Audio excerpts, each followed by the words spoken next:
Hello, Timmy Nafso here, Executive Vice President and co-founder of FortisPay. We're talking about Lyft paying people to actually utilize their services. Well, not just their services, there's other participating companies like Zipcar, some bike share partners, and it's coming to more than 35 cities for this month.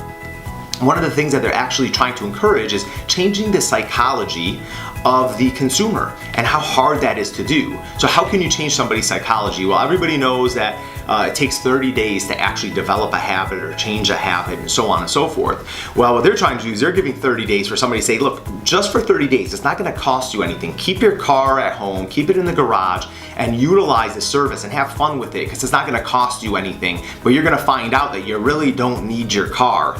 Now, for particular cities, we absolutely believe that can work. For other cities, right, we're in Detroit here, right, and Detroit's very spread out, and getting around and finding a Lyft or an Uber or a ride share is often a little tougher in cities that are spread out that way, really big metropolitan areas.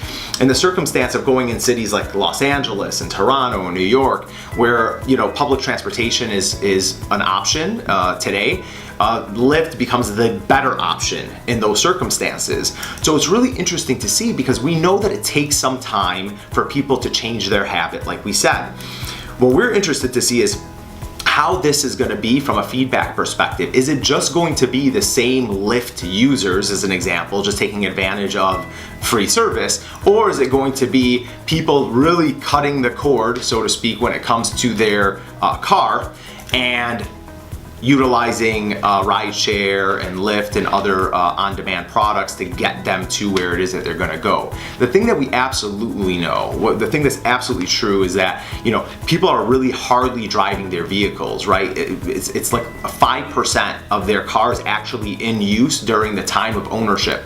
And why that is because you get in your car, you might drive an hour to work, but then it sits for 9 hours in a garage. You drive an hour home, and then it sits again for the rest of the day in a garage or on a driveway, and that typically is the situation. So for people that have households of 4 cars, 5 cars, 6 cars, right, you're gonna start to see that shrink, and almost like we're going back in time. And the writing's on the wall. Lyft is telling that story. They're saying to people, if you just experience this, especially if you've never done it, you're gonna find out how great it is and what a waste it is to have so many vehicles in the home.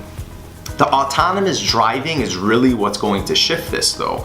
As Tesla and other companies push the autonomous vehicle, we're actually going to see this come full circle, where people are going to have one car in the household, and that one car is going to drop off dad, drop off mom, right? Everything's on a schedule.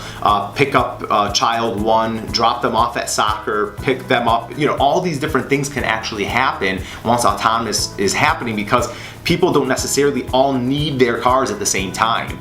So really interesting. The future is going to be fun, but it's going to take a lot longer than we expect or we think. So stay tuned. Thanks for listening.